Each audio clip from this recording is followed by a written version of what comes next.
नमस्कार. सर्वप्रथम सगळ्यांना मकर संक्रांतीच्या हार्दिक हार्दिक शुभेच्छा. तर मकर संक्रांती स्पेशल मी आज बनवणार आहे तिळगुळाचे लाडू. तर चला तर मग तुम्हाला दाखवते कसे बनवणार आहे ते. पहिल्यांदा मी गुळ किसून घेतलेला आहे.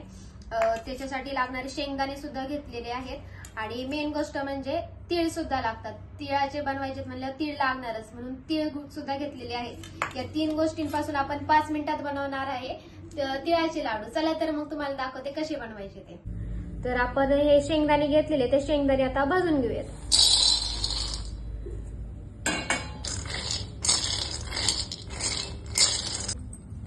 तर अशा प्रकारे शेंगदाणे असे भाजून घ्यायचे आहेत. तर आता हे भाजून झालेले आहेत शेंगदाणे. आता आपण हे काढून घेऊयात आणि गार करायला ठेवूयात. आता तीळ भाजून घेऊयात. बारीक गॅस करूनच तीळ भाजून घ्यायचे असतात, नाहीतर फुल गॅस केला तर मग ते करपतील आणि टेस्ट पण चांगली येणार नाही. म्हणून बारीक गॅसवर हळूहळू थोडं थोडं हलवत त्याला तीळ पण भाजून घ्यायचे थोडे. तर आता तीळ भाजलेले आहेत, जास्त भाजायचे नाहीये, थोडेच भाजायचे आहेत. अशा प्रकारे तुम्ही तीळ भाजून घ्यायचे आणि हे पण गार करून घ्यायचे शेंगदाणे सारखेच. चला तर मग आता गार करून घेऊ त्याला. तर हे शेंगदाणे आता गार झालेले आहेत. तर आता ह्याचे आपण फोले काढून घेऊयात.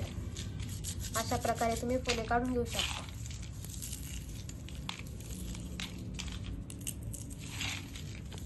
तर शेंगदाण्याचे आपण फोलं पण काढून घेतलेली आहेत अशा प्रकारे.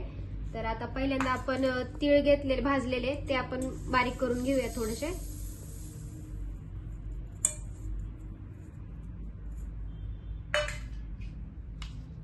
जास्त नाही फिरवायचं, थोडं थोडंच फिरवायचं.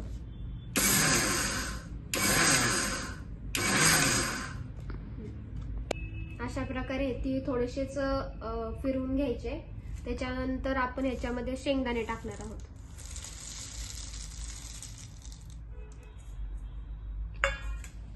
तर शेंगदाणे पण टाकलेत. आता हे पण थोडं थोडं करून फिरून घ्यायचे. आता ह्याच्यामध्ये आपण गूळ पण टाकून घेऊयात. चवीनुसार तुम्ही याच्यामध्ये गूळ टाकू शकता. वेलची पण काही जण टाकतात, ऑप्शनल आहे वेलची. वेलची मी नाही टाकत आहे.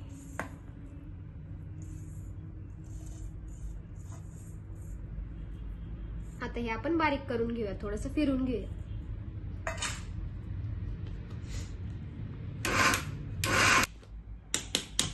तिन्ही मिश्रण आता आपण बारीक करून घेतलेले आहेत आणि आता हे आपण काढून घेऊया.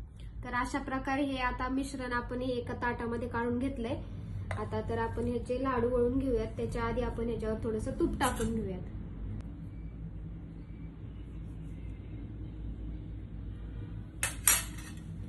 आता तूप टाकून घेतलंय. आता हे मिक्स करून घेऊयात आपण सगळं, म्हणजे सगळीकडे तूप लागून त्याची टेस्ट पण मस्त लागेल त्याला. आता हे मिक्स करून झालेले आहेत. अशा प्रकारे तुम्ही आता लाडू वळून घेऊ शकतात. अशा प्रकारे हे असे लाडू तयार होतात.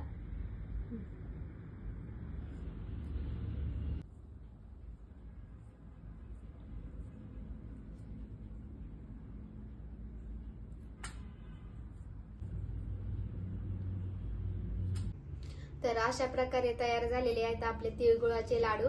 तर कशी वाटली रेसिपी नक्की कमेंट करून सांगा. तर असेच नवनवीन तुम्हाला व्हिडिओ येत राहतील.